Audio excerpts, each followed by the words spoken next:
शिक्षक मतदारसंघ निवडणुकीमध्ये ज्यांनी प्रचंड मोठं मतदान घेऊन दुसऱ्या क्रमांकावर राहिले आणि एक मोठा वलय ज्यांचं पश्चिम विदर्भामध्ये आहे असे चंद्रशेखर मनोहररावजी भोयर यांचा आज पक्षप्रवेश झाला आहे। भारतीय जनता पार्टी महाराष्ट्र प्रदेश आणि पश्चिम विदर्भामध्ये शिक्षक मतदारसंघामध्ये आणि शिक्षकांच्या प्रश्नावर माननीय चंद्रशेखर भोयरजींनी आपलं संपूर्ण काम उभं केलं आहे।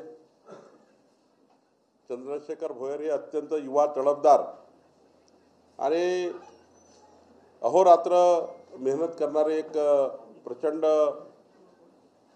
ऊर्जावान कार्यकर्ते आहेत। त्यामुळं आज भारतीय जनता पार्टी अमरावती विभाग हा चंद्रशेखर भोयर यांच्या पक्षप्रवेशाने आम्हाला मजबूती मिळाली आहे।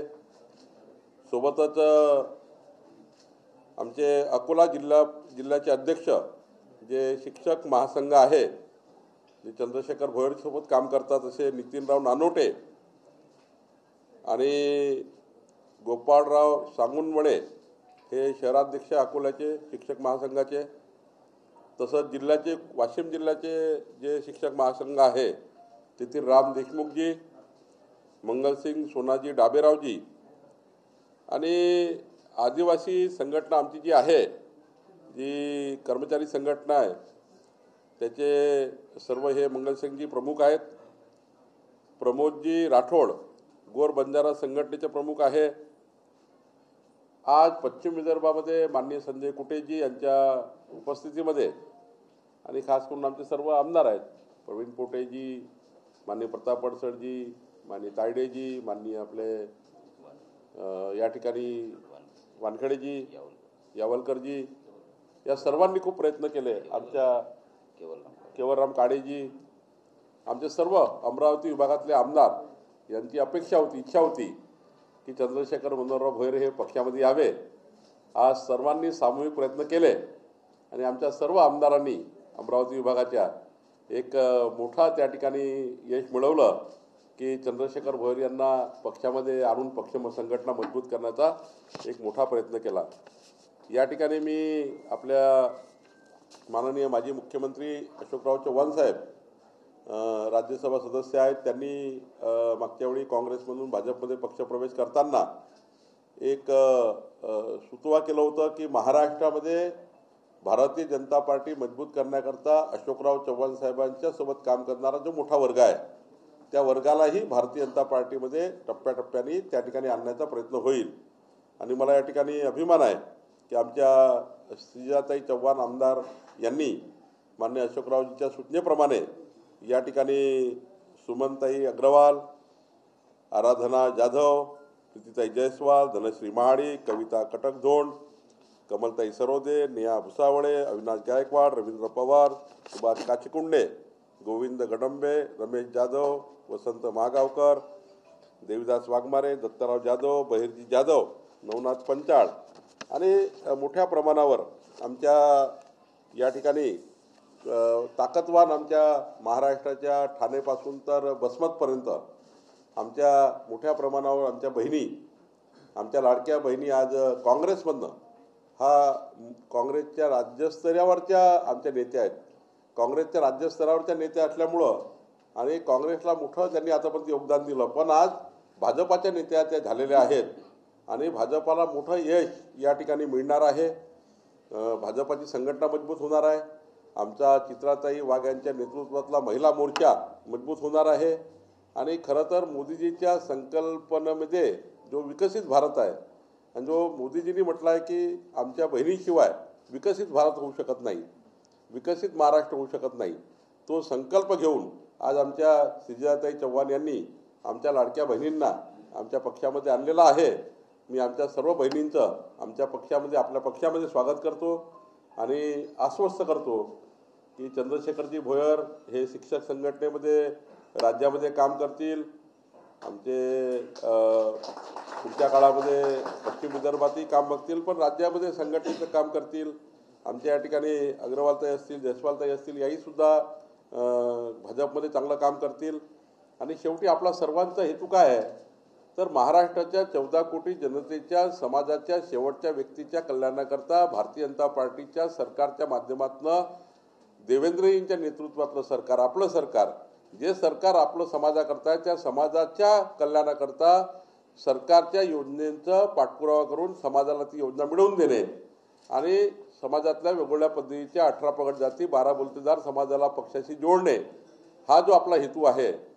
शेवटी सत्तेचा जो आपल्याकडे सत्ता केंद्र आहे, माननीय मोदीजींचं सरकार आहे, देवेंद्रजींचं सरकार आहे, डबल इंजिन सरकार आहे। या डबल इंजिन सरकारच्या योजना समाजाच्या शेवटच्या माणसांपर्यंत पोहोचवण्याकरता आणि पक्षाला मजबूती देण्याकरता आणि जे जे काही आपण संकल्प दिलाय महाराष्ट्राला, जे विकासाचे कामं देवेंद्रजी आपलं सरकार करणार आहे। काल ज्या पद्धतीचं बजेट महाराष्ट्रामध्ये आलं आहे, या बजेटच्या माध्यमातून जी काही कामे आहेत ही समाजाच्या पर्यंत, बसमतपर्यंत, हिंगोलीपर्यंत पोहोचवणे, अमरावतीपर्यंत पोहोचवणे हा जो संकल्प आहे तो पूर्ण होईल। कारण त्या ताकदीचे कार्यकर्ते आज पक्षामध्ये आले आहे। मी पुन्हा एकदा आपल्या संजय कुटेजी आणि आपल्या संपूर्ण टीमचं अभिनंदन करतो। मी या ठिकाणी आपल्या सुजाताताई चव्हाण आणि आपल्या संपूर्ण टीमचं अभिनंदन करतो आणि पुढच्या काळामध्ये आपण अशीच ताकद ही तयार करावी आणि अजून जास्तीत जास्त महिलांना, बहिणींना पक्षामध्ये आणण्याकरता आपण खूप प्रयत्न करावेत। तुमची तशी क्षमता आहे, चंद्रशेखरची क्षमता आहे, आपण खूप चांगलं काम उभं करावं एवढीच विनंती मी आपल्याला करतो आणि आश्वस्त करतो की भारतीय जनता पार्टीचा परिवार हा परिवार आहे। या परिवारामध्ये तुम्हाला अत्यंत आनंदानं काम करण्याची मुभा आहे। या ठिकाणी कुठलीही चढाओढ नाही आहे, कोणी कोणाचं कॉम्पिटिशन नाही आहे। कुठलंही काम घेऊन कोणाकडेही आपण जाऊ शकतो, देवेंद्रजीला आपण भेटू शकतो, मला भेटू शकतात। कुठल्याही व्यक्तीकरता, कुठल्याही कामाकरता आपण आपलं सरकार आणि आपल्या सरकारचे दार उघडे आहेत आणि त्यामुळे आपण सर्वांनी समाजाकरता काम करावं आणि भारतीय जनता पार्टीचं संघटन मजबूत करावं अशी विनंती करतो। सर्वांना खूप खूप शुभेच्छा। खूप खूप धन्यवाद। भारतीय जनता पार्टीमध्ये प्रवेश केलेल्या सर्वांचं मनापासून स्वागत करतो। सर, आपसे जानना चाहिए जिस प्रकार से सरकार ने बजट पेश किया है उसके बाद के विरोधक जो है उनका आरोप है कि सरकार लोगों के साथ धोखा किया है। किसान का जो कर्ज माफी सरकार ने वो ऐलान नहीं किया। गांधी बैन योजना को लेकर जिस प्रकार से 1500 से 2100 का ऐलान करना था वो भी नहीं किया। विपक्ष इस आरोप को किस तरह से देखता है? देखिए, हमारी सरकार का कल का बजट, ये बजट सभी समाजों के लिए, सभी वर्गों के लिए, सामाजिक न्याय के लिए, आदिवासी समाज के लिए, 18 पगड़ जातियों के लिए, ऐसा कोई व्यक्ति नहीं जिनके लिए बजट में समाधान नहीं किया गया। और साथ साथ में तो आदिवासी और सामाजिक न्याय में तो बड़ी बढ़ोतरी सरकार ने की। ये सरकार ने सबसे बड़ा फैसला किया बजट में कि आने वाले 5 साल, इस साल भी किसानों के खेत के बिजली के जो पंप है, 45 लाख किसानों के पास पंप होते हैं जो बिजली के लिए इरिगेशन होता है, वो पैसे सरकार ने माफ़ कर दिए। एक पैसा भी लोगों से नहीं लेंगे। हमारी लाडली बहना के लिए जो प्रावधान है वो प्रावधान पूरा किया। हाँ, ये बात सही है कि हम 2100 रुपये करने वाले हैं, लेकिन 2100 रुपये करने के लिए जो जो व्यवस्थाएं खड़ी करनी है वो सरकार कर रही है। हमने जो मैनिफेस्टो दिया है वो हमारे सरकार के लिए 5 साल का बंधनकारक है। कोई भी सरकार जब आती है वो 5 साल के लिए आती है और हम जो कहते हैं वो 5 साल के लिए कहते हैं। तो हमने लाडली बहना को जो जबान दी है, किसानों को जबान दी है, किसानों को फ्री बिजली की जबान दी है वो पूरी की है। अब कर्ज माफी की जबान भी पूरी करेंगे, आगे लाडली बहना की 2100 की जबान भी हम पूरी करेंगे। जो जो भारतीय जनता पार्टी की सरकार ने, देवेंद्र जी ने संकल्प पत्र दिया है, हमारी महायुति की सरकार, एकनाथ शिंदे और अजित पवार जी की सरकार ने जो जो संकल्प किया है वो संकल्प हम पूरा करेंगे। हम दावे के साथ कह सकते हैं कि अगले 5 सालों में एक भी ऐसा कोई संकल्प नहीं बचेगा जो हमने किया है। हम पूरा संकल्प और पूरा बजट उसके लिए देंगे। ये पहला बजट है सरकार का और सरकार के 5 बजट बाकी है। निश्चित रूप से हमारी सरकार पूरी तरह से हमारे महाराष्ट्र की 14 करोड़ जनता के लिए काम करेगी। हाँ,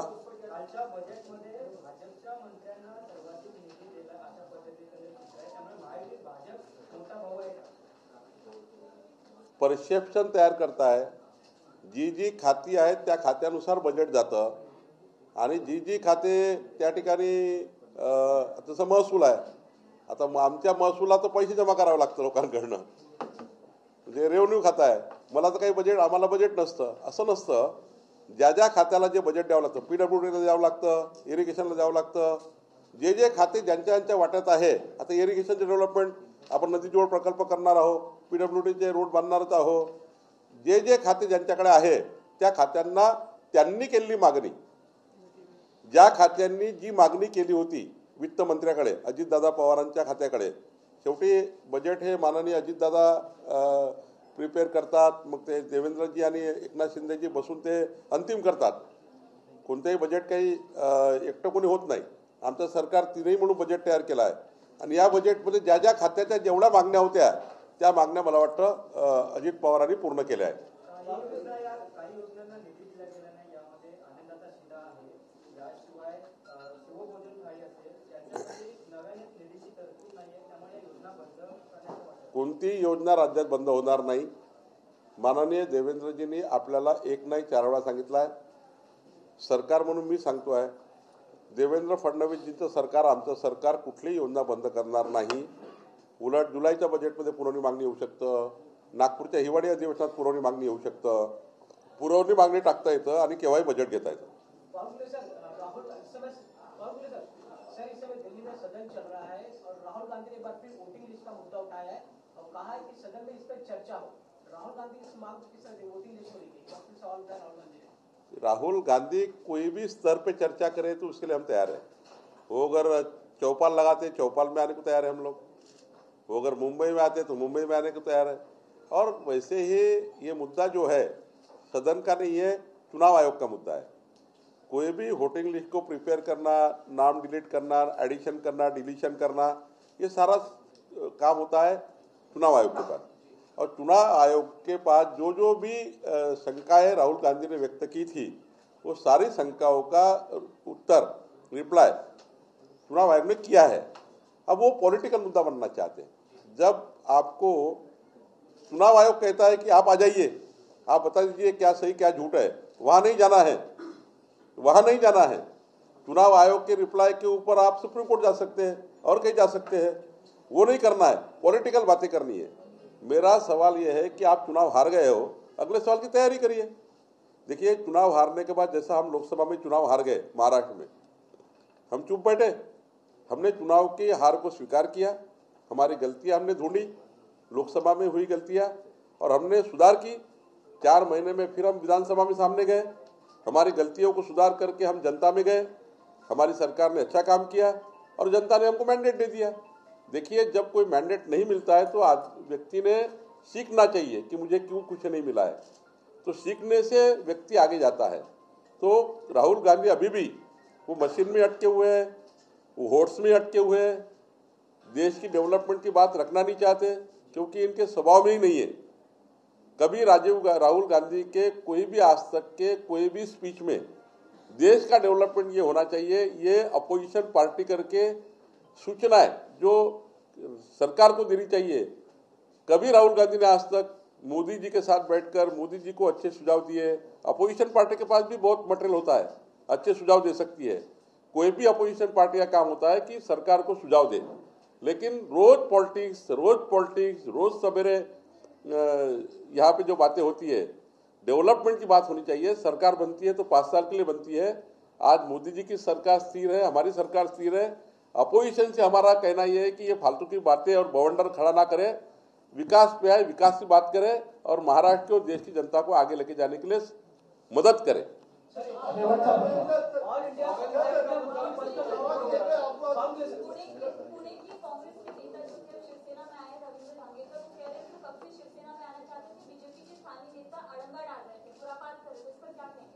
देखिए, उनको शिवसेना में जाना है तो जाए, प्रवेश करना तो करे, और किया होगा तो स्वागत है. महायुति में आए, बट ऐसा कोई भारतीय जनता पार्टी में लीडर नहीं है कि धनगेकर को कोई वहां जाने के लिए रोके. उनका पार्टी उन्होंने चॉइस की है, हम क्यों रोके उनको? वो उनका खुद का व्यक्तिगत सवाल है. वो किसी पार्टी पे आलोचना करके इस प्रकार की बात नहीं कर सकते हैं. उन्होंने जहाँ रास्ता चुनना है वो रास्ता चुना है, तो निश्चित रूप से वो महायुति में है. अब महायुति में अच्छा काम करें. All India Muslim personal law board के प्रवक्ता है, जिस तरह से दिल्ली में सदन चल रहा है रहा है। वक्फ बोर्ड को लेकर उन्होंने एक प्रकार की सरकार को चेतावनी दी थी, अगर वक्फ बोर्ड लागू करते हैं या बिल पास करते हैं तो पूरे देश को हम शाहीन बाग बना देंगे। उनके इस वाक्य को किस तरह से देख रहे हैं? कोई माई का लाल नहीं है ऐसे बचा अभी कि मोदी जी की सरकार है, ऐसी धमकियों से कोई डरता नहीं है। ये हिंदुस्तान है, हिंदुस्तान ने बहुत देखा है, अब बहुत लोग देख लिया ऐसे। औरंगजेब जैसे लोग चले गए, तो ये देश है हिंदुस्तान, इसलिए लगातार मांग हो रही है कि कब्र को तोड़ दिया जाए, कोई कह रहा है कि वहाँ कुछ बना दिया जाए। आज एक गीतकार ने भी ट्वीट कर दिया कि उसके ऊपर शौचालय बनवा दीजिए। आप लोगों का क्या स्टैंड है और लोग जानना चाहते हैं कि क्या फ्यूचर रहने वाला है औरंगजेब? कब तक सरकार वो कब्र को हटाएगी सर? औरंगजेब देखिए, सरकार का निर्णय मैं अभी ऐसे सार्वजनिक प्रेस में जाहिर नहीं कर सकता, लेकिन भावनाएं क्या है महाराष्ट्र की, जिस प्रकार से छावा आपने देखा होगा, और जो छावा देखा है वो एक भी छावा देखने वाला व्यक्ति औरंगजेब को सहन नहीं कर सकता। और छावा तो सही स्थिति का वर्णन किया है छावा ने। तो मुझे लगता है कि महाराष्ट्र और देश में भावना है, औरंगजेब जैसे क्रूरता वाले तबके ये हुकुमशाह को अब इस देश में कहीं भी उनकी कब्र नहीं होनी चाहिए, ये देश में कहीं भी उनका नामो निशान नहीं होना चाहिए। ये 140 करोड़ लोगों की भावना है, महाराष्ट्र की वही भावना है। भावनाएं आ रही है हमारे पास, अब भावना तो आ रही है, लेकिन सरकार निर्णय करेगी। सर्वांचे मनापासून धन्यवाद। यानंतर नाशिकचे काही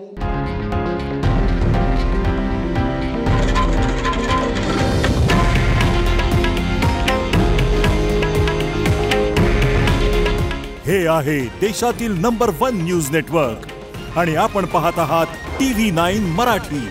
काळजी तुमची, हित महाराष्ट्राचं।